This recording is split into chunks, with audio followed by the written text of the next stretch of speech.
नमस्कार। प्रदेश के नंबर 1 और सबसे भरोसेमंद news channel India news Haryana में आपका स्वागत है। मैं हूं आपके साथ अतुल प्रताप सिंह। किसानों को फायदा पहुंचाने के लिए सरकार ने सूरजकुंड में एक मेले का आयोजन किया। 3 दिनों तक चले रंगारंग मेले में प्रदेश ही नहीं बल्कि देश और दुनिया भर के खेती किसानी से जुड़े तमाम लोगों ने शिरकत किया। सरकार की तरफ से किए गए आयोजन की हर ओर जमकर तारीफ भी हुई। साथ ही साथ सरकार ने खेती किसानी, बागवानी, दुग्ध और फल उत्पादन में बढ़िया काम करने वालों को पुरस्कृत भी किया। किसानों के लिए लगे समिट में न सिर्फ किसान और आम लोग पहुंचे बल्कि कई बड़ी हस्तियों ने शिरकत किया। जहां कार्यक्रम का शुभारंभ गृह मंत्री राजनाथ सिंह ने किया तो वहीं प्रदेश के मुख्यमंत्री समेत तमाम मंत्रियों ने भी मेले में शिरकत किया। 3 दिन तक चले इस भव्य आयोजन के बाद राज्यपाल कप्तान सिंह सोलंकी ने कार्यक्रम का समापन किया। आयोजन की हर तरफ वाहवाही खूब हुई, लेकिन इस सारे तामझाम के बीच में एक खामी उभर कर सामने आई। खामी ऐसी जिसको जानकर आप हैरान होंगे। दरअसल एग्री समिट को लेकर जितनी भी जानकारी और सूचना के बोर्ड पोस्टर लगाए गए सभी अंग्रेजी भाषा में लिखे गए थे और ऐसे में प्रदेश के दूर दराज से आए, ग्रामीण इलाकों से आए ज्यादातर किसान इन बोर्ड पर लिखी अंग्रेजी को समझ नहीं पाए। ये उनकी कोई गलती नहीं है बल्कि एक व्यवस्था की वजह से यह व्यवस्था खराब हुई। अब ऐसे में कई सवाल खड़े हो रहे हैं कि क्या खेती के विकास में शिक्षा की कमी बड़ा रूड़ा है? साथ ही क्या इस तरह के आयोजन के जरिए परंपरागत खेती में कुछ और बदलाव हो पाएंगे? कितने बदलाव हो पाएंगे? सबसे बड़ा और अहम सवाल यह है कि समिट, एग्री समिट जैसे कार्यक्रम प्रदेश में कितने प्रभावी साबित होंगे? इन तमाम सवालों के साथ एक खास पैनल के साथ जिसमें कुछ खास और अहम मेहमान हैं उनके साथ हम करेंगे चर्चा।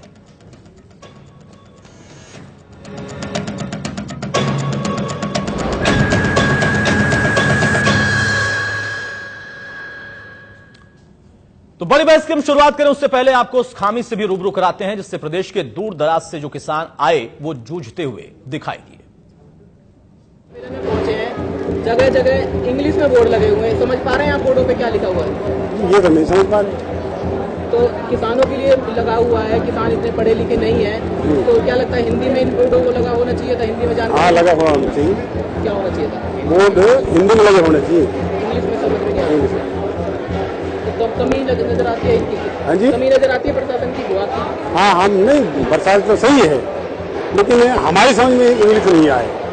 तो इंग्लिश में सब जगह लिखा हुआ है, क्या आपके कोई समझ में आ पा रहा है क्या? कुछ नहीं, इंग्लिश में ही लिखा हुआ है और ज्यादा समझ में नहीं आ रहा कुछ। क्या होना चाहिए था किसानों के साथ? हिंदी होनी चाहिए थी कि ज्यादा किसान इतने पढ़े लिखे नहीं है कि वो सभी इंग्लिश जानते हैं और हिंदी में ही होना चाहिए था। अच्छा, हाँ जी। तो क्या समझ में नहीं आ पाता है? नहीं, समझ में नहीं आता सर, कुछ भी समझ में नहीं आता यहाँ। यहाँ जो इंग्लिश में हर जगह लिखा हुआ है, क्या उसको समझ पा रहे हैं आप? मैं तो अनपढ़ की वजह से कैसे आऊँ समझ? नहीं समझ पा रहे? हाँ जी। अगर थोड़ा बहुत हिंदी में होता तो पढ़ लेते आप? हाँ जी सर। क्या लगता है क्या हिंदी में होना चाहिए था? हाँ जी, हुआ है हाँ हिंदी का जी होना चाहिए। हाँ जी। हमारे जो हरियाणा के जो किसान हैं वो अभी इतने सक्षम नहीं है कि वो अंग्रेजी में कोई भी चीज उस अंग्रेजी का हिंदी में अनुवाद कर दें। जो हमारा हरियाणा है वो ज्यादातर हिंदी यूज करता है। चलिए, तो खामियां हैं। खामियों का जिक्र इसलिए जरूरी है कि ताकि आगे जब इस तरीके की कोई व्यवस्था हो तो उसमें ऐसी खामी ना हो। अब ये नहीं कहते कि सरकार की कोशिश अच्छी नहीं थी, लेकिन कुछ खामी रह जाती हैं और खामियों को दिखाने का मकसद हमारा भी होता है, क्योंकि आज हम कोई नकारात्मक चर्चा नहीं करने वाले। हम सिर्फ इतना चाहते हैं कि हाँ, आगे जब ऐसे आयोजन हो तो उसमें इन चीजों का भी ख्याल रखा जाए, क्योंकि हमारा किसान बहुत मेहनती तो है लेकिन अभी भी एक बड़ा वर्ग है जो कि शिक्षित नहीं हो, कम से कम अंग्रेजी नहीं समझता। लेकिन कई बेटियां ऐसी हैं, कई ऐसे हमारे युवा हैं जो कि अंग्रेजी बेहतर समझते हैं, लेकिन उस अंग्रेजी के चक्कर में वो नहीं पड़े बल्कि अपने गांव लौटकर फूलों की महक भी दे रहे हैं, अलग अलग प्रोडक्ट वो पैदा कर रहे हैं और उससे लाखों करोड़ कमाकर एक मिसाल भी कायम कर रहे हैं, लोगों को प्रोत्साहित भी कर रहे हैं। एग्री लीडरशिप समिट में कुछ खास देखने को मिला। जहां एमबीए और सीए करने के बाद लड़कियों ने फूलों की खेती करके करोड़ों का टर्नओवर किया, वहीं फतेहाबाद का इंजीनियर बेटा इंजीनियरिंग छोड़कर मधु पालन से लाखों रुपए कमा रहा है। मेरे पास वैरायटी ऑफ फूल है, जरबेरा, लिलियम, ये जो हम प्रोटेक्टेड कल्टीवेशन में करते हैं। हम ये बस यही दिखा रहे हैं, हम मार्केटिंग के तौर पे आए हैं और हम भाइयों और बहनों को यही प्रेरित करना चाहते हैं कि आप चाहे तो इसमें घुसिए, नॉर्मल खेती से हट के ये खेती पे जाइए, फूलों की खेती या सब्जियों की खेती, पर पुराने तरीकों से नहीं, नए तरीकों से। गवर्नमेंट जो आपको इतना मेहनत करके सहायता दे रही है उनका कुछ उपाय बताइए, क्योंकि हमें भी 2 साल ही हुआ है लगाए हुए, पर इसमें अच्छी कमाई हो जाती है। 1 साल में नहीं होगी, 2 साल में तो पक्का ही हो जाती है। आपके पूर्वजों की स्वयं की खेती है? नहीं, हम लीज पे लेते हैं? मेरे पास लैंड था पहले से, कुछ हमने अभी खरीदी हुई है। खरीदी हुई है। हाँ जी, हमारा जो प्रोडक्शन जो था वो बहुत अच्छा था, इसमें तो काफ़ी अच्छी थी, इसलिए मुझे यहाँ पे सम्मानित किया गया। जी, मैंने MBA करा था। MBA के बाद लड़कियां जॉब देखती हैं, सरकारी जॉब या प्राइवेट मल्टीनेशनल कंपनी। एक्चुअली मैं ना बिजनेस करना चाहती हूँ, इसलिए मैं इसमें चाहती हूँ। जी, प्रेरणा कहाँ से मिली आपको कि अचानक आपको खेती में जाके फूलों की खेती करनी है? जी एक्चुअली मुझे ये एनवायरनमेंट से ना बहुत लगाव था, तो मुझे लगा कि मुझे खेती करनी चाहिए, क्योंकि मैं देख रही थी कि लोग खेती से प्रेरित ना होकर उनसे पीछे हट रहे थे। हम मधुमक्खी फार्मिंग का काम कर रहे हैं। मधुमक्खी फार्म के बॉक्स हमारे पास 1200 बॉक्स है। हम अलग अलग वैरायटी का शहद अलग अलग एरिया में बी कीपिंग लगाते हैं और वहाँ से अलग अलग तरह का शहद निकालते हैं, जैसे कि सफेदे के फूलों का, शीशम के फूलों का, बेरी के फूलों का, अजवाइन के फूलों का।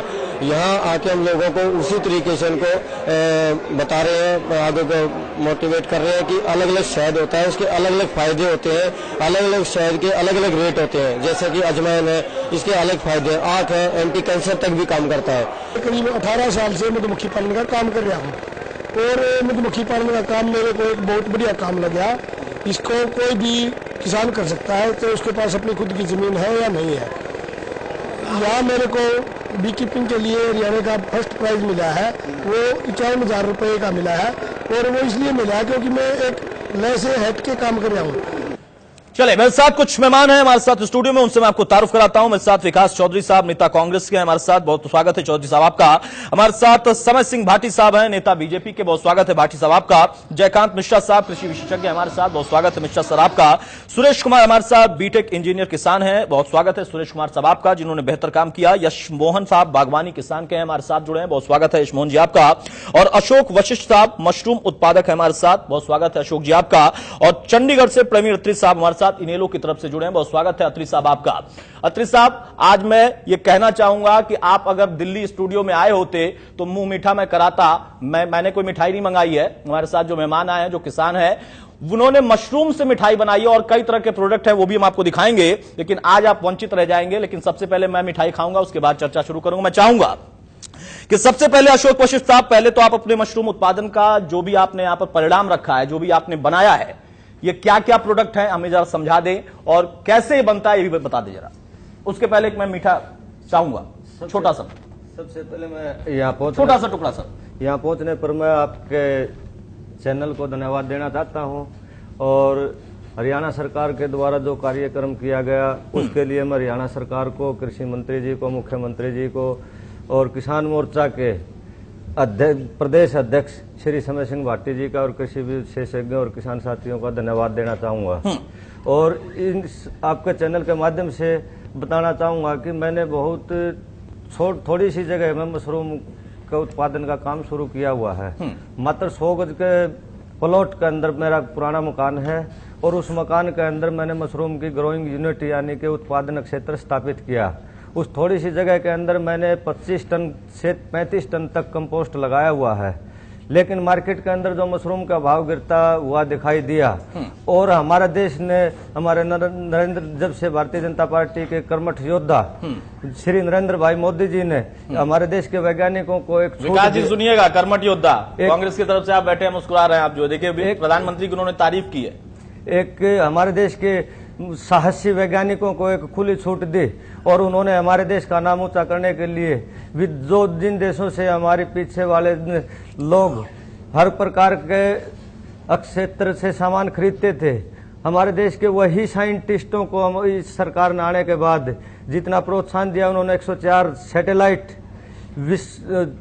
अंतरिक्ष में स्थापित करने का एक कीर्तिमान स्थापित किया। उसी दिन से मैंने मशरूम के अंदर भी एक नया अपना कीर्तिमान स्थापित करने के लिए काम करना शुरू कर दिया और आज तक आप लोगों ने मशरूम से बनी हुई खाली सब्जी या सलाद या बिस्कुट देखे होंगे। नहीं, मैंने तो सिर्फ सब्जी खाई थी सर ऐसा जी। अब ये तो मशरूम का सलाद मैंने नहीं खाया था क्योंकि मुझे नहीं पसंद है, लेकिन बहरहाल, लेकिन हमने खाया था सिर्फ सब्जी खाया था। सर अब मैंने ये आपके सामने मशरूम मावा बर्फी है, ये मशरूम की बेसन बर्फी है, इसके अंदर काजू पिस्ता बादाम सब कुछ मिला हुआ है।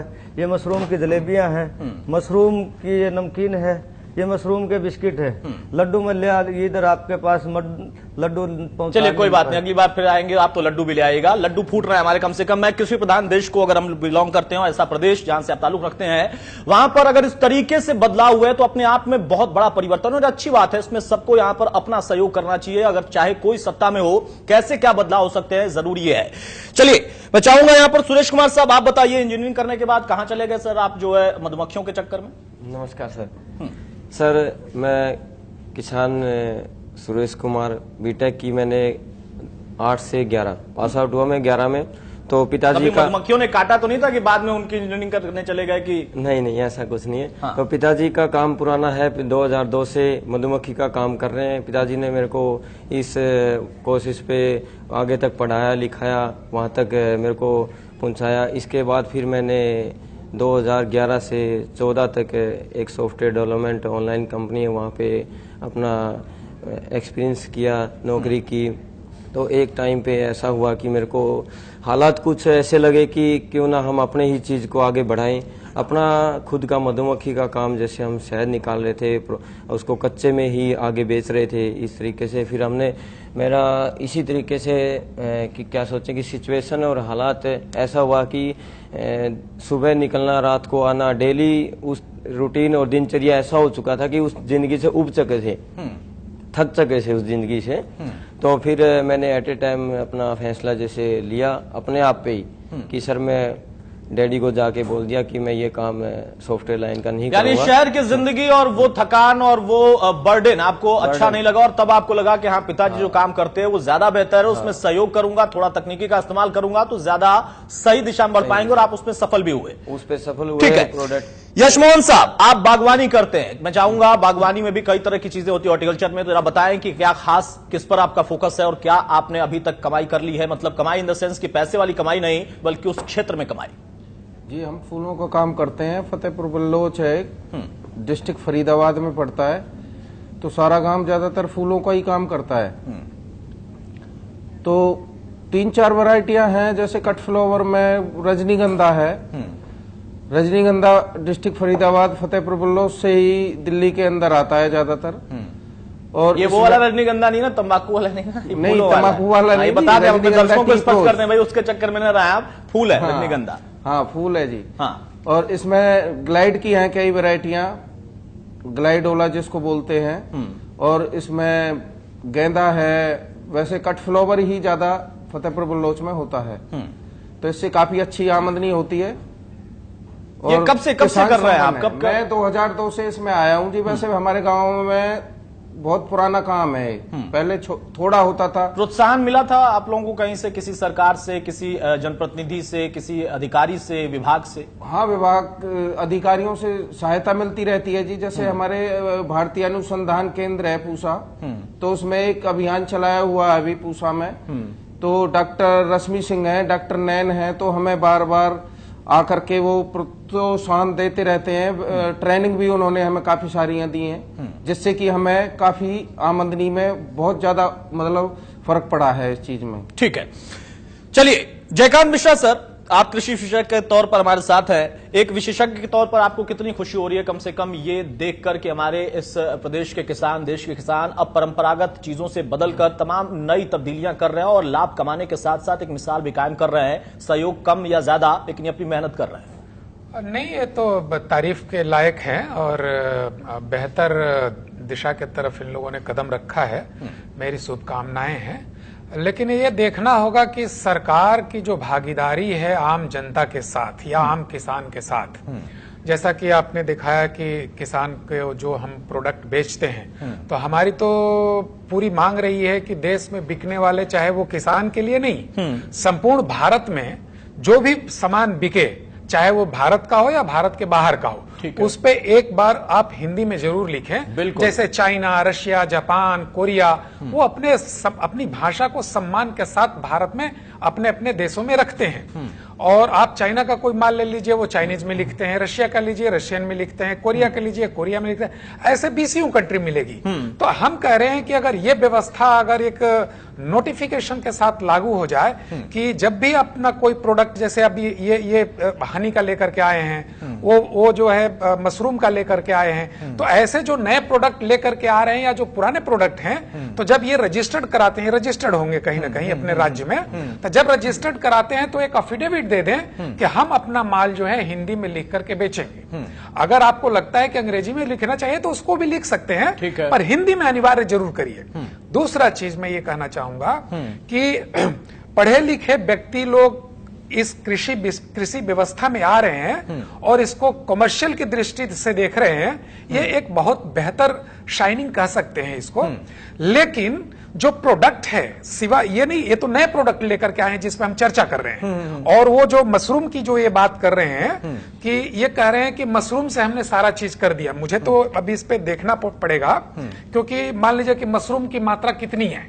आप काजू है, बादाम है, चीनी है, गुड़ है, कैसे किस तरह से आप बेसन लगाए हैं और उसमें मान लीजिए 2 टुकड़ा आपने मशरूम का डाल दिया, तो आप उससे मशरूम से ये नहीं कह सकते कि ये मशरूम की व्यवस्था है।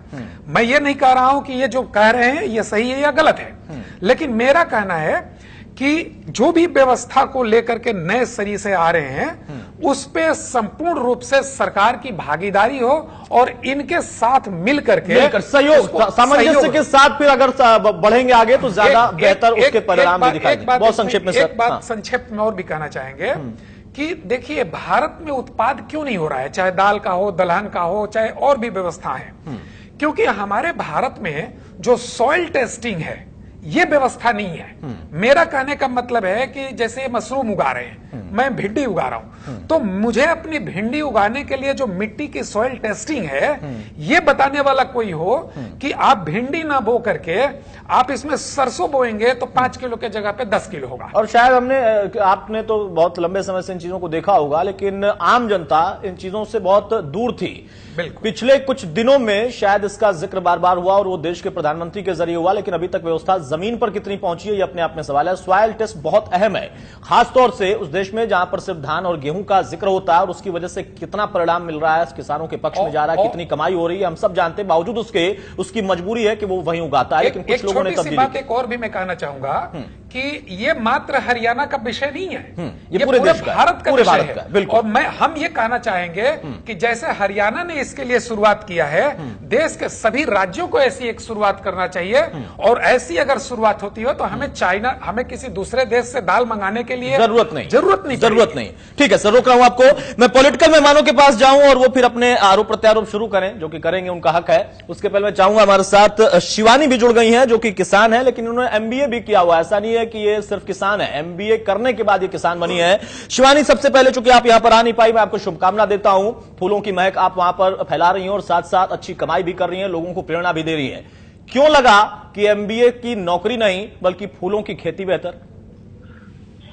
एक्चुअली मैं बिजनेस करना चाहती थी, तो और मुझे एग्रीकल्चर से, नेचर से बहुत प्यार था, तो इसलिए मैं इस लाइन में जुड़ गई। चलिए, संक्षिप्त आपने जवाब दिया। आपको करना था बिजनेस, लेकिन वो बिजनेस नहीं जिसको लेकर शहर में ही या रहना पड़े, मजबूरी हो जाए, किसी के कंपनी में बाध्य होकर काम करना पड़े, उसका सुनना पड़े, बल्कि अपना बिजनेस आपने किया और अच्छा आप कर भी रही। हमारे साथ आप बने रहिए। सबसे पहले मैं चाहूंगा अब विकास जी आपके पास जाऊं, फिर अत्रि साहब, फिर उसके बाद मैं चाहूंगा भाटी साहब आपके पास आऊं। विकास जी बताइए, एग्री समिट अच्छी शुरुआत, अच्छी बात, और इसमें प्रोत्साहन मिल रहा है, सरकार की योजना ठीक है? अतुल जी, ऐसा है, सबसे पहले तो मैं अशोक जी को, सुरेश जी और यशमोहन जी और शिवानी बहन को शुभकामनाएं देना चाहूंगा और सलाम करना चाहूंगा इनके साहस को, जो नई पीढ़ी के लिए मिसाल बन रहे हैं। ये तो है इनके लिए, क्योंकि ये लोग खुद आगे आए हैं और इन्होंने हमारे आगे आने वाली युवा पीढ़ी के लिए एक मिसाल दी है। रही बात सरकार के एग्रो समिट की, तो मैं इसके लिए बताना चाहूंगा कि हमारी सरकार को हम शुरू से कहते हैं भाजपा सरकार की इवेंट मैनेजमेंट की सरकार है, और उन्होंने आज साबित कर दिया इस समिट को करके कि वो एक इवेंट करी है। उन्होंने किसानों का कोई भला नहीं करा। मैं इसके बताना चाहूंगा क्यों, क्योंकि ये हम नहीं कह रहे। आज इनके चौधरी वीरेंद्र सिंह जी आए, उन्होंने कहा मैंने मेले बहुत देखे ऐसे किसानों के, इस मेलों से किसानों को कभी भला नहीं हुआ। अगर किसानों का भला करना है तो जो एक 5 लाख रुपए किसान लोन लेने जाता है तो उसको 20 लाख की संपत्ति देनी पड़ती है। उसके बारे में सोचो। आप तो पूंजीपतियों को 5 करोड़ का लोन दे देते हो बिना गारंटी के। तो ये खुद इनके मंत्री ने आज कह दिया कि मैंने ऐसे मेले बहुत देखे और ऐसे मेलों से कुछ नहीं होता। ये तो इनके मंत्री की बात है। मैं अपनी बात बताना चाहूंगा। देखिए इनके मेले में हुआ क्या। समय सिंह भाटी जी बैठे इनके अध्यक्ष, इन्होंने बड़ी अच्छी व्यवस्था करवाई। जितने इनके जिला अध्यक्ष हैं, जितने इनके ब्लॉक के अध्यक्ष हैं किसान सेल के, इन्होंने उनको सरकारी बसें मुहैया कराई कि आप किसानों को लेके आइए। लेकिन मैं आपको बताना चाहूंगा किसान नहीं पहुंचे वहां, ज्यादातर वहां पहुंचे तो इनके कार्यकर्ता और इनकी भाजपा से जुड़े हुए लोग। अच्छा। और उसमें भी प्रगतिशील किसान ज्यादा पहुंचे, तबकि जो छोटे किसान है जो हरियाणा में बहुत मात्रा में है, 1 एकड़ के 1.5 एकड़ के, वो तो पहुंचे ही नहीं। और मैं आपको बताना चाहूंगा वो भी एक ट्रेड फेयर बन के रह गया, वहां पर भी ज्यादातर मशीनों की वो हुई। अगर सुना गया तो वहां भाषण सुने गए, प्रैक्टिकल तौर पे किसी किसान को कुछ नहीं समझाया गया। और मैं बताऊंगा जो इन्होंने 2-3 बातें कही, मैं उस पर आना चाहूंगा। इन्होंने कहा कि आप ऐसा करिए, जो गांव के किसान हैं वो ये देखें उनके शहर के साथ जो क्या ऐसी चीजें हैं जिसको वो बो सकते हैं, किसानों को फायदा हो। आप देखिए हरियाणा में कि शहरों में तो ज्यादातर सब्जियां लगती हैं, लेकिन हरियाणा में तो खारे पानी की बहुत ज्यादा समस्या है, तो किसान कैसे सब्जी बोएगा? ठीक है। जो बोते हैं तो ज्यादा सरसों और गेहूं इसलिए बोते हैं क्योंकि वो सब्जियां खराब हो जाती हैं। और जो बो भी रहा है किसान, अगर वो गाजर मूली और वो बोता भी है तो वो कितने रुपए किलो बिकती है मंडी में जाकर के? 4 रुपए किलो, 5 रुपए किलो। और ये पशुपालन बढ़ाने की बात करते हैं, पशुपालन अगर पशु का चारा लेने जाओगे तो 8 रुपए 10 रुपए किलो बिकता है। तो आप लगाइए जब 4-5 रुपए की उनकी गाजर मूली बिकेगी तो 8 रुपए पशुपालन कैसे बढ़ाएंगे? तो इसलिए साफ पता लगता है कि धरातल पे जो प्रैक्टिकल चीज होनी चाहिए थी वो इसमें ना होकर के पिछले 2 साल से नहीं हो रही, पहले होती। नहीं देखो पहले होती थी या नहीं थी, लेकिन हम कांग्रेस का जवाब आप नहीं देंगे, खाली अभी बीजेपी का जवाब लेंगे ना आप। ठीक है, रोकूंगा नहीं, आऊंगा। ठीक है, रोक रहा हूं। अत्रे साहब बताइए आपका क्या नजरिया है? देखिए अतुल, जैसे अभी यश मोहन जी, सुरेश जी और जो अभी जिन अशोक वशिष्ठ शिवानी छात्रा थी जो MBA करके और खेती में आई, तो ये लोग निश्चित रूप से बधाई के पात्र हैं। और देख के बड़ा अच्छा लगा किस तरह से युवा पढ़ाई MBA BTech करने के बाद खेती में आता है और खेती करता है। इनको बधाई इस बात के लिए। लेकिन अतुल, जब हम किसान की बात करते हैं तो हम बात करते हैं प्रदेश के 16,17,000 किसान परिवारों की। ठीक है। अभी जिस तरह से यश जी ने बताया, यश मोहन जी ने और ये वशिष्ठ साहब भी बता रहे थे, मशरूम की खेती कर रहे हैं, हॉर्टिकल्चर कर रहे हैं और मधुमक्खी पालन हो रहा है। तो ये तो पहले से हो रहा है, मतलब प्रदेश के बहुत से किसान ये काम पहले से कर रहे हैं। लेकिन जब हम किसान की बात करेंगे तो हम देखेंगे किसान की समस्याएं क्या हैं और सरकार उनके समाधान के लिए क्या कर रही है।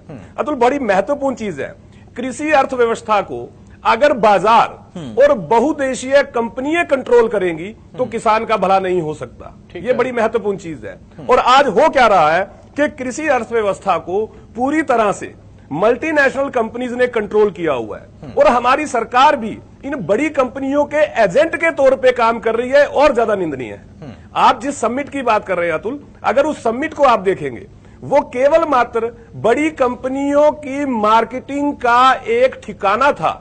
किसान को क्या मिला? किसान की मूलभूत जो समस्याएं हैं उसके लिए क्या किया सरकार ने? चर्चा इस बात के करने की है। किसान अगर सब्जी की खेती करता है तो क्या उसको उसका उचित दाम मिलता है? चर्चा इस बात को करने की है। किसान को सब्जी लगाता है, जैसे पीछे आलू के उत्पादक जो थे किसान, किस तरह से उनकी फसल को उनको सड़कों पे फेंकना पड़ा, जिस तरह से फसल के, देखिए कंपनी कंट्रोल कर रही है, किसान की फसल उगती है, किसान मार्केट में जाता है तो किसान को दाम नहीं मिलता, रेट हो जाता है 1 रुपया 2 रुपया किलो जो आलू के साथ हुआ है। और किसान को उस फसल को स्टोर करने के लिए कोल्ड स्टोरेज में जगह नहीं मिलती है। इस बात पे चर्चा करने की जरूरत है कि सरकार ने उसके लिए क्या किया। उसको अपनी फसल को सड़क पे फेंकना पड़ा। इस बात पे अगर हम चर्चा करेंगे तो मुझे लगता है कि प्रदेश के किसान की बेहतरी के लिए एक प्रयास होगा हमारा। हमें चलिए मैं रोकूंगा, मेहमान ज्यादा है, वक्त कम है। आपने बिल्कुल सही सवाल उठाया। विकास जी ने वही कहा था कि अब जो हो रहा है उस पर हम चर्चा करें कि समिट से क्या वाकई किसान को बड़ा लाभ है या मिल पाया और कितना किसान पहुंच पाया। भाटी साहब बताइए, मेहनत कर रहे हैं अशोक वशिष्ठ साहब, सुरेश कुमार जी, शिवानी, जयशमोहन साहब, और क्रेडिट आप ले रहे हैं। क्या आपके आने के बाद इन्होंने सब शुरू किया था? आप क्यों ऐसा दर्शा रहे हैं कि हाँ बहुत अच्छा, ठीक है आपकी कोशिश अच्छी थी, लेकिन यहां पर देखिए राजनीतिक आरोप आप पर लग गए कि आपने सिर्फ और सिर्फ इवेंट मैनेजमेंट किया? अतुल जी देखिए, ऐसा है, मेरे मित्र कांग्रेसी जो भाई है मेरे विकास जी, इनकी पिछली 10 साल इन्होंने राज किया हरियाणा के अंदर। इनसे पूछो कि इनका कृषि मंत्री कौन था। और मेरे इंडियन नेशनल लोकदल के प्रवक्ता हैं अत्रे जी, मैं इन दोनों भाइयों को बताना चाहता हूं कि आज जो ये किसान बैठे हैं, हमने पहला एग्री समिट किया था गुड़गांव के अंदर। हमने पहली दफा हमारे कृषि मंत्री जी ने ये कहा था कि हम व्यवस्था परिवर्तन लेके आएंगे, किसानों की जीवन में बदलाव लेके आएंगे। और बदलाव कैसे होता है?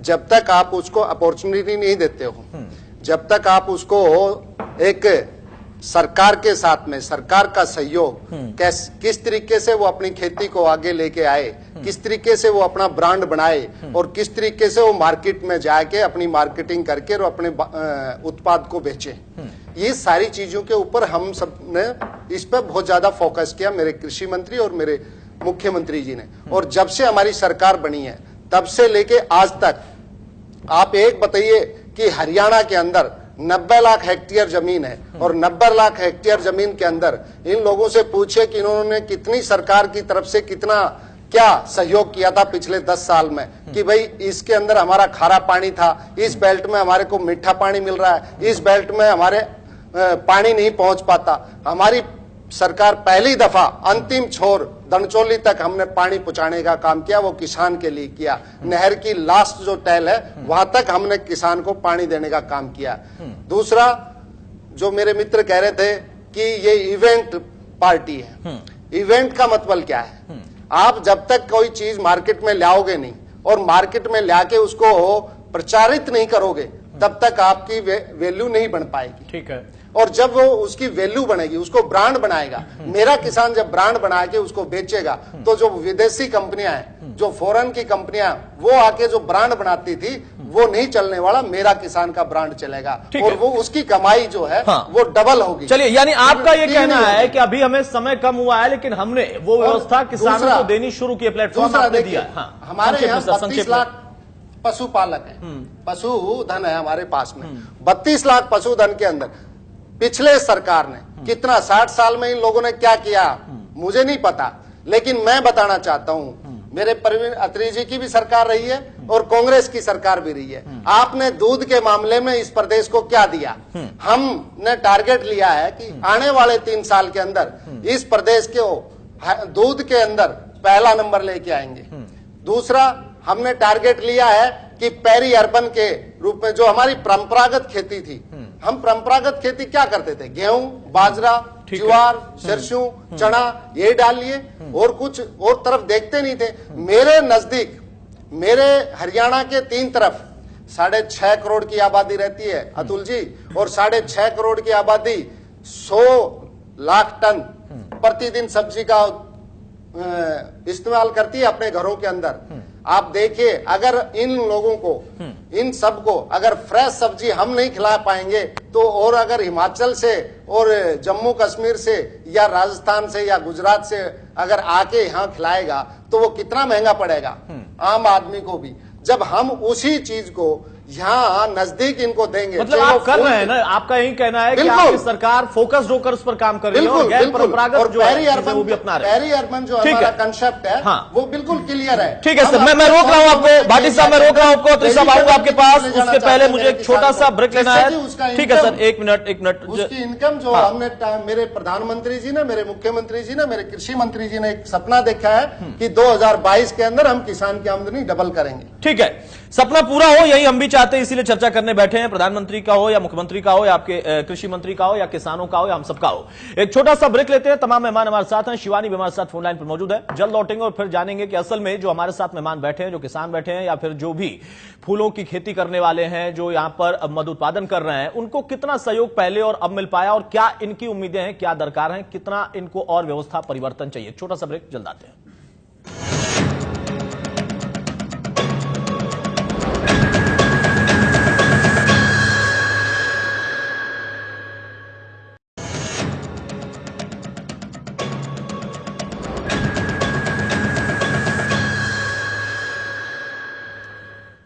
चलिए ब्रेक से आगे बढ़ते हैं। तमाम मेहमान हमारे साथ मौजूद हैं, अशोक, वशिष्ठ और सभी मेहमानों से मैं उम्मीद करूंगा कि बहुत कम शब्दों में अपनी बात रखें, वक्त कम है और मेहमान ज्यादा हैं। अशोक जी, आपसे मैं जानना चाहूंगा, मशरूम की खेती कब आपने जब शुरू की, क्या दिमाग में था, कैसे सीखा और उसके बाद इसमें कितनी बढ़त आपको मिली है, कितना सहयोग सरकार का पिछली और अभी का मिल पाया?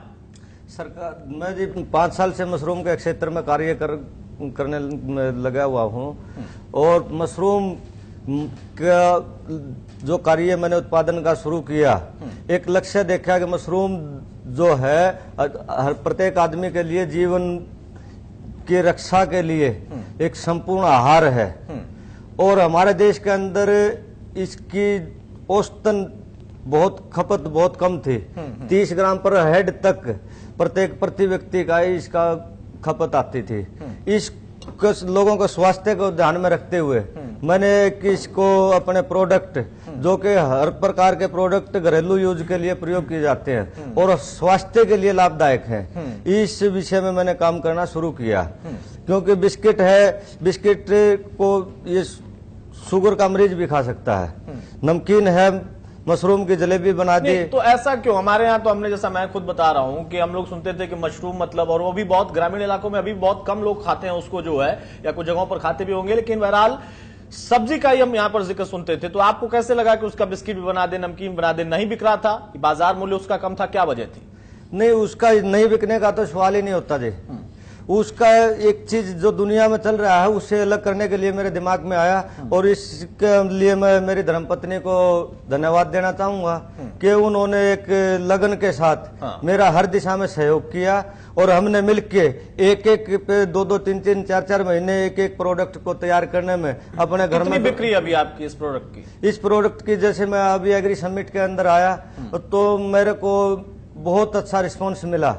यहाँ पर किसानों ने भी मेरे से बहुत अच्छी जानकारियां लेने की कोशिश की और जो अधिकारी लोग यहाँ लगे हुए थे या जो सरकार की तरफ से जितने भी मंत्री वो आए, उन लोगों को भी मैं धन्यवाद देना चाहता हूँ। यानी आपको अच्छा लगा एग्री समिट में और आपको लगा कि प्लेटफॉर्म अच्छा है? हाँ जी, ठीक है। बताइए यशमोहन साहब, आप बताइए कि यहाँ पर कुछ राजनीतिक लोग भी बैठे हैं, मैं चाहूंगा कि वो तो अपना आपस में लड़ के जो है जवाब लेंगे और दे देंगे, लेकिन पिछले दिनों में और अब में या इस समिट को लेकर जब हम चर्चा कर रहे हैं तो आपको क्या लगता है कि किस तरीके के बदलाव हैं और क्या और बदलना चाहिए, कितने और की जरूरत है, कितना सहयोग कर रही है मौजूदा सरकार? देखो, जैसे किसानों का मेला है तो किसानों में हम जैसे जो वहां पे जाते हैं मेले में तो किसानों को यही समझाते हैं भाई अब दुनिया से अलग हटके थोड़ा कीजिए। धान और गेहूं में ही लगे रहते हैं, धानों में पानी की भी खपत ज्यादा है। फूलों की खेती करिए, इसमें ग्लाइडुला लगाइए, रजनीगंधा लगाइए, ऑर्नामेंटल प्लांट लगाइए, जो फूलों के साथ पत्तियां लगती हैं उनका काम कीजिए, जिनमें हमें काफी अच्छा मुनाफा मिलता है। ठीक है, मतलब 10 एकड़ की खेती में जो धान उगता है वो हम आधे एकड़ में ही उगा सकते हैं। ऑर्नामेंटल या फूलों का काम करने पर इतनी आमदनी हम ले सकते हैं उससे। तो हम जब मेले लगते हैं तो किसानों को समझा भी रहे हैं और हम कम से कम 70 लोगों को फूलों का और ऑर्नामेंटल प्लांटों का काम करवा भी चुके हैं। इसमें उनको बताते भी हैं ऐसे करना चाहिए, ऐसे नहीं करना चाहिए। ऐसे समिट से आप लोगों को लाभ मिल रहा है, कहने का मतलब ये, और आपको लगता है कि हाँ इसमें कुछ और भी बड़ा होना चाहिए, कुछ समय जो कि लंबा है उसमें गैप कम होना चाहिए तो और भी ज्यादा बेहतर होगा? जी, मौजूदा सरकार जैसा, चूंकि यहाँ पर भाटी साहब दावा कर रहे हैं कि नहीं बहुत अच्छा उन लोगों के आने के बाद ही हो गया, तो क्या इनका दावा सही है? ना, सही है जी। ये तो अब ये सरकार आई है, जो मेले लग रहे हैं इससे तो किसान को फायदा ही हो रहा है। पहले ऐसा होता था, मिल रही है। फिर अब जैसे पूसा अनुसंधान केंद्र के डॉक्टर्स वैज्ञानिक, या जब से मोदी जी आए, जब से मतलब उन्होंने ऐसा अभियान चलाया कि किसानों को घर जाकर के समझा रहे हैं, ट्रेनिंग दे रहे हैं घर घर जाकर, तो किसान ले भी रहे हैं जी। ठीक है, सुरेश जी आप बताइए। अच्छा सुरेश जी, मैं आपके पास बाद में आऊंगा। शिवानी हमारे साथ लगातार बनी है। शिवानी आप बताइए कि आपको कितना सहयोग मिला? आपकी सोच थी और आप उसको धरातल पर लेकर आई, लेकिन कितना सहयोग आपको अधिकारियों से, विभाग से, सरकार से, मंत्रियों से मिल पाता है या आपको जरूरत ही नहीं पड़ती? काफी मिला है सपोर्ट। किस तरीके का सपोर्ट? इंफॉर्मेशन का काफी सपोर्ट मिला है मुझे। चलिए, शिवानी बहुत कम शब्दों में अपनी बात रख रही है। सुरेश जी आप बताइए। अतुल जी, पूरी सरकार गंभीरता से, ठीक है सर, ठीक है, ठीक है, अच्छी बात है। अगर गंभीरता है तो हमारे किसानों के लिए अच्छी बात है, ठीक है, इसमें कोई शक शुबा नहीं। सुरेश जी बताइए। नहीं रहने देंगे। हाँ जी सर। सवाल मेरा वही है कि आपको इस ऐसे समिट से, क्योंकि हम समिट पर चर्चा कर रहे हैं और यहाँ पर पॉलिटिकल मेहमान भी हैं, ऐसे समिट से आपको कितना सहयोग मिल रहा है, कितनी प्रेरणा मिल रही है और कितना अच्छा होगा अगर इसी तरीके से कम कम वक्त में ऐसे समिट होते रहे? हाँ, समिट में हमें सर बहुत बेनिफिट मिल रहा है। हम अपने ही प्रोडक्ट को 2 से 3 गुना रेट पे बेच रहे हैं और जैसे हमें बागवानी से, हॉर्टिकल्चर डिपार्टमेंट से टाइम टू टाइम हमें चीज़ों का बताया भी जाता है, ट्रेनिंग भी की जाती है, फिर भी हम यही कहते हैं कि थोड़ा सा और इसमें इम्प्रूवमेंट किया जाए, सरकार इस पे थोड़ा सा और ज्यादा फोकस करे तो और बढ़िया रहेगा। इसमें हमें पहले भी पिछले दिनों की तुलना में बदलाव आपको लगता है क्या? देखो टेक्नोलॉजी आ रही है, टाइम चेंज हो रहा है, तो हर जैसे मैंने नौकरी छोड़ के मैंने इस लाइन में आया हूँ, तो जो पहले की पीछे जो मान लो अपने पुराने नेता थे या जो अभी जो नए नेता भी आ रहे हैं, पढ़े लिखे भी आ रहे हैं, वो भी टेक्नोलॉजी लेके आएंगे कहीं न कहीं से। टेक्नोलॉजी तो देखो कहीं न कहीं यानी बदलाव है। ठीक है जयकांत सर, मैं आपसे सवाल लेना चाहता हूं। ये सवाल बहुत अहम इस वजह से हो जाता है कि ठीक है कि ये प्रगतिशील किसान है, इन्होंने अपनी कोशिश की, इन्होंने कुछ नए प्रयोग भी किए और फिर इनको सहयोग भी मिल रहा है, प्लेटफॉर्म भी मिल रहा है, लेकिन एक बड़ा तबका है किसानों का जो कि ना तो पता होगा उसको कि यहां पर कोई समिट ऐसा हो रहा है, सूचना मिली भी होगी तो उसको लगता होगा कि जाकर वहां क्या करेंगे समझ में ही नहीं आएगा। उसके लिए भी कितने बड़े बदलाव की जरूरत है, कोशिश की जरूरत है? देखिए इसमें दो चीजें सामने उभर करके नहीं आ रही है। सबने ये बोला कि इंफॉर्मेशन हमको मिल रही है। एक छोटे किसान को सिर्फ इंफॉर्मेशन से इंफ्रास्ट्रक्चर को एस्टेब्लिश नहीं कर सकता है। बिल्कुल। हमारा कहने का मतलब है कि ऐसी एक पॉलिसी बने जिसमें यह पता चले कि अगर मान लीजिए कि हरियाणा के अंदर 20 डिस्ट्रिक्ट है तो हर डिस्ट्रिक्ट के एक महीने के अंदर में एक डेट फिक्स हो जाना चाहिए कि अगला महीने के इस जिले के अंदर में ये एग्जीबिशन लगने वाला है। एक चीज। ठीक है। दूसरा चीज कि अगर उस व्यक्ति का अगर 5 लाख 10 लाख या 20 लाख या 1 करोड़ का इंफ्रास्ट्रक्चर है, सालाना टर्नओवर है और वो ऐसा काम करने में और वो इनकम टैक्स देने में और वो पूरी व्यवस्था को सामने रखने में मजबूती रखता है तो उसको कम से कम कागजात पे उसको लोन देने का प्रावधान सरकार की तरफ से होना चाहिए। ऐसा होना चाहिए। दो चीजें इनको जो है आगे लेकर के जाएगी। अगर ये दो चीजों को अगर सपोर्ट सरकार नहीं करेगी तो इंफॉर्मेशन धारा का धारा रह जाएगा। बिल्कुल। और ये इवेंट मैनेजमेंट आज नहीं तो कल जाकर के ये फेल हो जाएगा, फेल हो जाएगा। बहुत बुनियादी बात बताई आपने। भाटी साहब इसका जवाब देंगे विकास जी संक्षेप में। जय कांत जी बोल रहे हैं, बिल्कुल ठीक कह रहे हैं। ऐसा है, हम इस पे ध्यान दे रहे हैं। हमने एक्सीलेंटर सेंटर बनाए हैं और ब्लॉक स्तर पर सेंटर डेवलप करना शुरू कर दिया है हमारी सरकार ने। अभी हमने पलवल के अंदर अभी हॉर्टिकल्चर का एक एक्सीलेंटर सेंटर बनाया है जहां पर हम लेके चल रहे हैं कि 340 पूरे हरियाणा के अंदर 340 गांवों को चिन्हित किया जा रहा है और बागवानी की तरफ उन गांवों को लेके आ रहे हैं। ठीक है कि ज्यादा और ऐसे ही हम वेयर हाउसिंग की स्कीम लेके आ रहे हैं जिससे कि किसान को अपना जो उत्पादन है वो रखने में और सुरक्षित सेफ रहे उसका और वो कहीं नुकसान ना हो उसका और उसको टाइम पे वो चलिए ठीक है। यानी आपकी योजनाएं पाइपलाइन में योजनाएं आप काम कर रहे हैं। पाइपलाइन में नहीं, इसको धरातल पर लेके आ रहे हैं। बिल्कुल कर लिया। एक और बहुत संक्षेप में सर। बहुत संक्षेप में मैं कहना चाहूंगा कि जितनी भी अभी बातें हुई हैं उसमें एक चीज और जोड़ना होगा कि जो मार्केटिंग करने वाले या जो बिजनेस क्लास के लोग हैं, चाहे वो इंडिया के हों या इंडिया के बाहर के लोग हों, जो किसानों के साथ बिजनेस करना चाहते हैं या कर रहे हैं, उनके लिए जो ये मार्केटिंग का जो एक व्यवस्था किया गया है उसमें एक सेंट्रलाइज व्यवस्था भी हो, क्योंकि किसान पढ़ा लिखा नहीं है। उसके साथ धोखा हो सकता है। एक मिनट कि अगर मान लीजिए कि उस किसान को ट्रैक्टर लेना हो, उसको पंपी सेट लेना हो या उसको 10 लाख का 20 लाख का या 50 लाख का कोई व्यवस्था लगता हो तो इसमें एक मीडिएटर घूमता है और वो घुस करके वो 10-5% का बिजनेस करेगा और किसान तक पहुंचने में उसको धोखा हो जाएगा। तो हमारे लिए ये कहना है कि अगर वहां पे ट्रैक्टर वाले हैं तो 5 ट्रैक्टर वाले वहां पे अपना स्टॉल लगाएं। बिल्कुल। और जो उनको रिवेट अगर सरकार के तरफ से अगर ट्रैक्टर में उसको छूट मिल रही है 20% का तो वो किसान के पास वो अधिकार हो कि वो टोकन लेकर के जाए कि कौन सा ट्रैक्टर यानी बीच की कोई पार्टी ना हो, दो ही पार्टियां। ठीक है सर, रोक रहा हूं माफी के साथ। विकास जी भाटी साहब आऊंगा सर प्लीज, वक्त नहीं है मेरे पास, आप दीजिएगा फाइनल कमेंट करिएगा। विकास जी शिखर कृषि मेला था, इसमें हमने उन सभी व्यापारियों को भी निमंत्रण दिया था। ठीक है आप कर रहे हैं, अच्छी बात है, कर रहे हैं। वो सुझाव जयकांत जी सुझाव ही दे रहे थे। ठीक है बताइए विकास जी संक्षेप। अभी हमारे भाटी जी ने कहा, पता नहीं इनको शायद ज्ञान नहीं है, हमारी सरकार में तो परमवीर सिंह जी कृषि मंत्री थे, ये जानना चाह रहे थे, इनको पता नहीं था, बता दूं मैं। लेकिन दूसरी बात, आप तो चौटाला में थे उस टाइम, मैं कहाँ कांग्रेस में। ठीक है, आपसे इसलिए कोई बात, आपको पता है सुनने की क्षमता रखिए। यहाँ पर दूसरा हम लोग बात सुनने की क्षमता रखिए यार। एक मिनट सुनिए, एक मिनट सुनिए, आवाज सुनिए प्लीज। आज इस तरीके का अंदाज देखिए, अभी भाटी जी 2024 की बातें कर रहे हैं कि हमारे मोदी जी का जो मिशन है 2024 का है। अरे जनाब, सरकार तो 2022 का, सरकार तो आपकी 2019 तक की है। अभी 3 साल में आपने कुछ नहीं करा, पाइपलाइन में है। समस्या क्या है? भाजपा की जो नीति है। अरे भाई साहब बोल रहे थे, भाई सुनिए, एक मिनट सुनिए प्लीज, सुनिए। मेरे को ये बता दीजिए, आप 10 साल में किसान के लिए क्या आप बोल लीजिए, आप बोल लीजिए, आप बता दीजिए ना। ठीक है भाटी साहब, भाटी साहब प्लीज, हमने जो भाटी साहब प्लीज हमारे सामने। अरे भाटी साहब, जब आपने काम किया तो काम बोलेगा, उसको ऐसे सफाई देने की जरूरत नहीं। ठीक है, बोले दीजिए। 3 साल हो चुके हैं। इनकी सरकार की समस्या यही है कि सब कुछ पाइपलाइन में है, सब कुछ पाइपलाइन में है। ये कह रहे हैं हमने हॉर्टिकल्चर की करी, पलवल में एक शुरुआत करी है। जनाब, एक पलवल में अभी आपने शुरुआत करी है। सरकार के दिन कितने बचे हैं आपके? शुरुआत नहीं, अरे सर एक मिनट सुनिए, प्लीज सुनिए। अरे भाटी साहब सुनिए, ब्लॉक वाइज भाटी साहब कोई तो नारे मत मारिए, सुनिए, आप डिबेट में आए, सुनिए। देखिए हुआ क्या है कि सरकार की जो नीति है गरीब किसान की, वही मैं बार बार कहता हूं, ये सरकार पूंजीपतियों का काम कर रही है। गरीब किसान जो आधे एकड़ 1 एकड़ का है, उसको क्या मिला इस समिट से, मुझे बताइए। आने के लिए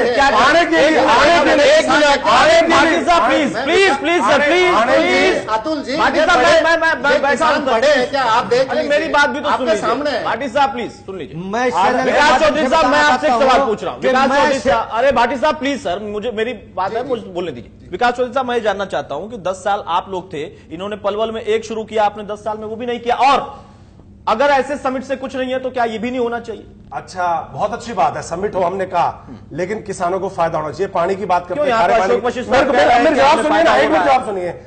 आप बताइए, इन्होंने फरीदाबाद, पलवल, गुड़गावा में जो 10,000 से ज्यादा ट्यूबवेल के वो पेंडिंग पड़े थे, उनको एकदम से कह दिया नहीं देंगे कनेक्शन। अरे आप पानी क्यों कैसे बंद कर रहे हो? खारे से तो मीठा कर नहीं रहे, जो आ रहा है उसको भी बंद कर रहे हैं, और आप बात कर रहे हैं हम किसान का भला कर रहे हैं। अरे जनाब, आप फसल बीमा के नाम पे उनकी वेरिफिकेशन नहीं हो पाती। ठीक है, हमें सब पता है सर, आप भी पता कीजिए। ठीक है, आप प्रदेश मैं समझ रहा हूँ।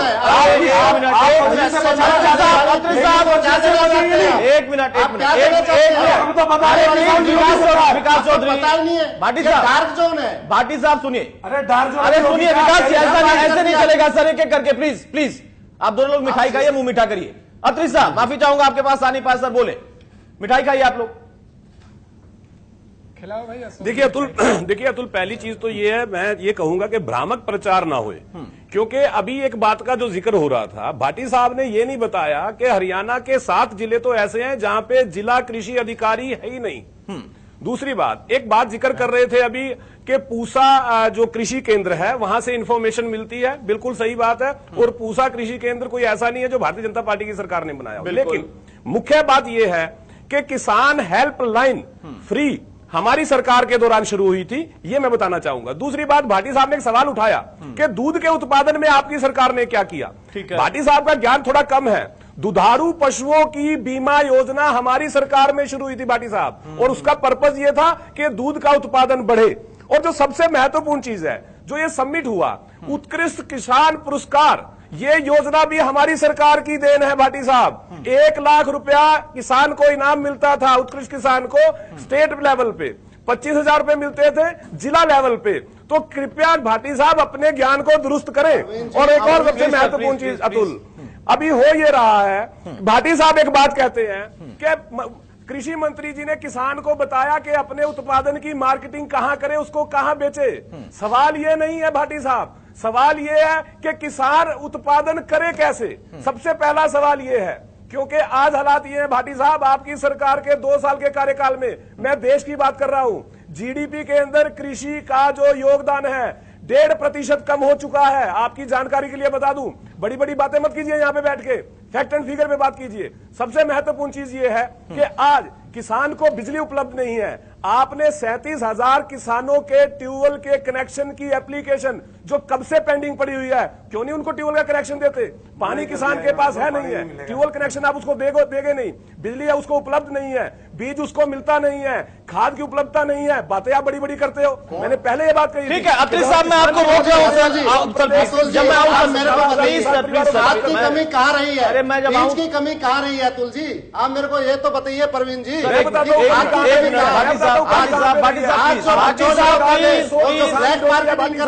भाटी दुकानें बंद हो गई। अच्छी बात है, गिनाइए, अच्छी बात है। सुन लीजिए, अब सुन लीजिए। अत्री साहब मैं आपको रोक रहा हूँ सर, माफी के साथ मैं रोक रहा हूँ सर, प्लीज प्लीज भाटी साहब, प्लीज भाटी साहब मैं आपसे गुजारिश कर रहा हूँ सर, प्लीज। देखिए ऐसा है कि हमारे पास वक्त अब नहीं है और फाइनल कमेंट कर जाएंगे, और आज मैं बिल्कुल नहीं चाह रहा हूं कि कोई नकारात्मक चर्चा हो। आप पॉलिटिकल लोग हैं, आप लोग आरोप प्रत्यारोप लगाते रहिए, वो आपसे सवाल पूछेंगे, आप उनको जवाब दीजिए, लेकिन करिए।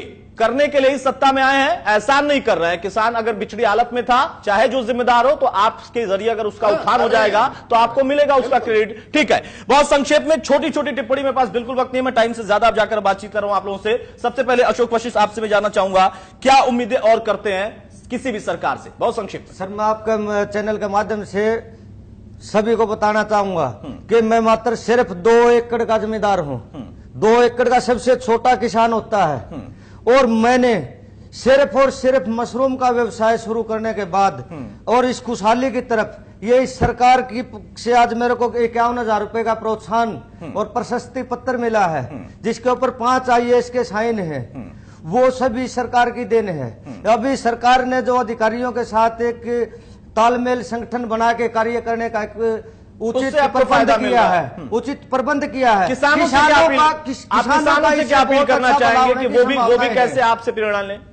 किसानों का बहुत अच्छा भला होने की संभावनाएं हैं। और मैं इस चैनल के माध्यम से हमारे जींद के अंदर आपके चैनल का एक राजेश भोला जी पत्रकार है, उसको धन्यवाद देना चाहता हूं कि 0 ग्राउंड पे जो मैंने मेरे घर के अंदर मशरूम उगाई है वो दिखाया लोगों को। चलिए हमारा तो काम है सर दिखाना, हम तो चाहते हैं दिखाना। अब मैं रोक रहा हूं सर। सुरेश जी बहुत संक्षेप में एक लाइन में अगर अपनी बात करें, क्या उम्मीद और है आप लोगों को? क्या उम्मीद हम यही रखते हैं, जैसे अभी प्रोग्रेस है, बी कीपिंग है, नेचर प्रकृति पे डिपेंड है। अब रोड कंस्ट्रक्शन चल रहा है, डेली हजारों वृक्ष कट रहे हैं।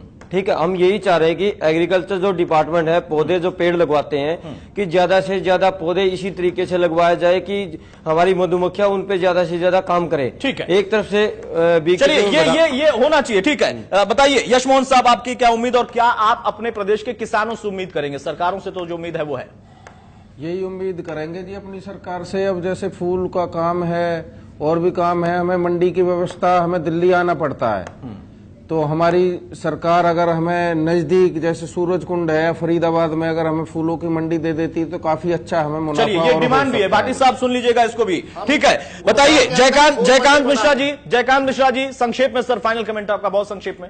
अच्छा पहल है और इसका स्वागत करना चाहिए, लेकिन बेहतरीन पहल और करने की आवश्यकता है कि जन जन तक ये जो समिट है ये पहुंचे और किसानों को ज्यादा से ज्यादा लाभ मिले। अगर किसानों को ज्यादा से ज्यादा लाभ मिलेगा तो जो आम जनता है उस राज्य की वो खुशहाल होगी। ठीक है, अत्री साहब एक लाइन में सर, संक्षेप में सर, फाइनल कमेंट, वक्त बिल्कुल नहीं है मेरे पास। देखिए अतुल, किसान को अच्छा बीज मिले और उसके लिए हिसार में एग्रीकल्चर यूनिवर्सिटी बनाई गई है, लेकिन सरकार को ध्यान उस पे देना चाहिए। वहां पे आज हालात ये है कि वहां पे एम्प्लॉयज जो है 60% एम्प्लॉयज की कमी है, तो इस पे ध्यान देना चाहिए। दूसरी बात, सरकार बात करती है माइक्रो इरिगेशन की, लेकिन बजट में प्रावधान करती है मात्र 25 करोड़ रुपए का। तो सरकार किसानों से ये छलावा करना बंद करे। अगर आप माइक्रो इरिगेशन पे वाकई सीरियस हैं तो उसके लिए बजट में आपको प्रावधान भी करना चाहिए। ठीक है सर, अतीश साहब मैं रोकूंगा सर, वक्त नहीं है सर, माफी चाहूंगा। बहुत संक्षेप में विकास जी, बहुत संक्षेप में। देखिए अतुल जी, मैं तो यही कहना चाहूंगा, जो कृषि मंत्री हैं, जब वो अदरंग होकर प्रदर्शन करते थे स्वामीनाथन रिपोर्ट के लिए, अब वो बढ़ चुके हैं। सरकार मोदी जी की बात कर रहे हैं देश में, तो अब इनको स्वामीनाथन रिपोर्ट लागू करनी चाहिए, उससे होगा असलियत में किसानों का भला।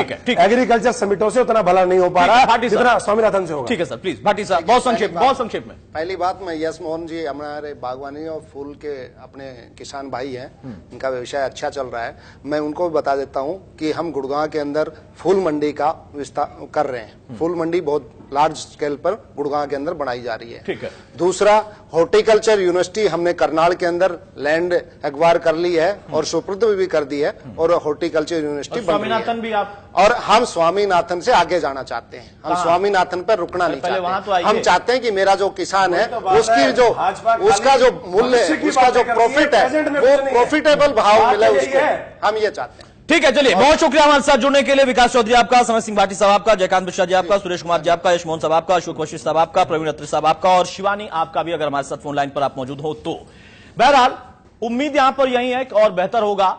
किसानों के बीच में भी चर्चाएं नकारात्मक हो सकती हैं, आज हमने देखा, क्योंकि राजनीतिक लोग हैं, आरोप प्रत्यारोप लगाना इनका अधिकार है और यही इनका पेशा भी है। लेकिन किसान जो बैठे हैं या जो प्रगतिशील लोग हमारे साथ थे, अलग अलग क्षेत्रों में काम कर रहे हैं, वो यही चाहते हैं कि जितना है उससे और बेहतर होना चाहिए। और हमने अगर अपनी कोशिश की है, उसमें थोड़ा बहुत सहयोग मिला है, तो सहयोग में बढ़ोतरी के साथ साथ हम भी चाहते हैं कि हम अपना जो गुण है, जो हमारी शिक्षा है, जो हमने किया है, वो अपने आसपास के लोगों को, प्रदेश के किसानों को भी समझा सकें। उसके लिए अगर कोई प्लेटफॉर्म मिले और इस तरीके के समिट हो या फिर कोई भी आयोजन हो, और जयकांत जी ने जैसा कहा कि उसमें बहुत बदलाव की जरूरत है सरकार की तरफ से, ताकि छोटे छोटे किसानों को जानकारी और प्लेटफॉर्म मिले।